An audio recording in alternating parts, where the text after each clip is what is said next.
Donc, pour parler de ces bombardements nocturnes, l'armée israélienne qui a bombardé la bande de Gaza, faisant plus de 400 morts. Avec nous pour en parler, Valérie Ferron, notre correspondante à Al-Quds. Bonjour Valérie.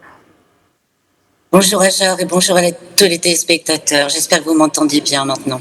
Oui, on vous entend parfaitement. Alors, quelle est la situation aujourd'hui à Gaza? Comment les habitants gazaouis se sont réveillés ce matin après les frappes nocturnes meurtrières d'Israël la nuit dernière qui les a surpris dans leur sommeil, sachant que des images d'horreur, de désolation, de chaos et de désespoir nous sont parvenues ce matin? Vous avez dit tous les adjectifs et tous les mots qui décrivent absolument la situation. Rappelons que nous assistons à des scènes comme à peu près au début de la guerre totale lancée par Israël, donc dans les derniers mois de l'année 2023, à ceci près bien entendu qu'on est 1 an et demi après le début de cette guerre totale et que du coup tout a déjà été dévasté dans la bande de Gaza, notamment le secteur de la santé, qu'il y a eu famine sur famine tout au long de l'année et qu'à l'heure actuelle, il y a un retour de la famine, tout simplement parce qu'Israël a entravé l'entrée de l'aide humanitaire durant la première phase du cessez-le-feu et a de nouveau imposé un siège total à toute la population depuis le début du mois de Ramadan. Donc en effet, on est dans un chaos total, un désespoir total, avec notamment des explosions qui ont été décrites par des témoins comme vraiment extrêmement fortes, avec des corps projetés, des personnes qui ont été projetées des appartements visés par des missiles. Au sol, beaucoup de corps totalement déchiquetés. Et comme vous l'avez dit, bien entendu aussi beaucoup de femmes, beaucoup d'enfants.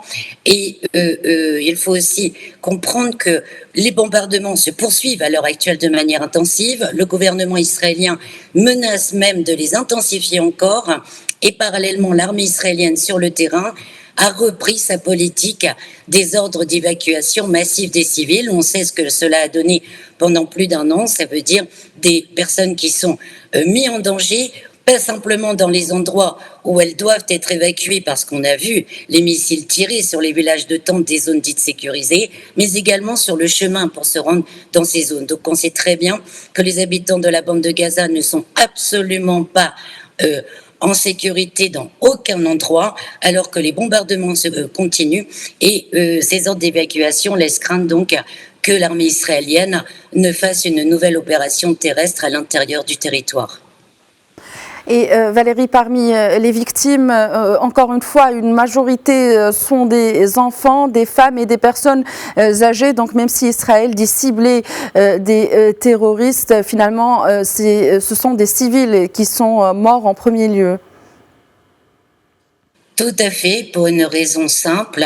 La stratégie qui a été mise en place par Israël dès le départ a toujours été décriée par les militaires, les spécialistes militaires rigoureux dans la région et notamment palestiniens, disant que jamais une tactique de bombardement massif ne peut être une tactique efficace militairement pour combattre des groupes armés. Donc au-delà de ça, qu'est-ce qu'on a sur le terrain? En effet, depuis 1 an et demi, les civils et énormément d'enfants, puisque 40% de la population dans la bande de Gaza a moins de 18 ans, et donc on est forcément de toute façon en présence d'un grand nombre d'enfants, de femmes et bien sûr de personnes âgées ou encore d'handicapés, c'est-à-dire les personnes les plus vulnérables, qui sont les victimes prioritaires de ce que tous les rapports des Nations Unies, les rapporteurs des Nations Unies et au-delà appellent désormais un génocide. N'oublions pas que le Premier ministre Benjamin Netanyahou, qui donne les ordres actuellement à son armée, est lui-même sous le coup d'un mandat d'arrêt international. Sur le terrain, en revanche, on voit bien également que toutes ces campagnes menées contre la population civile n'ont absolument pas empêcher le Hamas d'être toujours très présent et de garder, du moins en partie, sa capacité militaire. Alors, après 1 an et demi de guerre qui a détruit toutes les infrastructures de Gaza, est-ce qu'il y a encore des hôpitaux fonctionnels aujourd'hui à Gaza pour faire face à cette situation ? Alors ça, c'est véritablement la question. Oui, il y a encore des hôpitaux qui fonctionnent, il y a eu des hôpitaux de campagne qui ont été installés, mais ils peuvent faire, dirons-nous, les soins quotidiens et ils en ont fait énormément durant la trêve. Pourquoi? Parce qu'il n'y avait plus de bombardements. Or, depuis et pendant les bombardements, pendant la période de trêve, pour la première phase du cessez-le-feu, tous les services médicaux appelaient déjà à l'aide en disant mais l'aide n'entre pas. Il y a eu de la nourriture qui est rentrée, mais par contre, en ce qui concerne les équipements médicaux, en ce qui concerne les carburants, il y a eu très peu de livraisons, même durant la première phase du cessez-le-feu.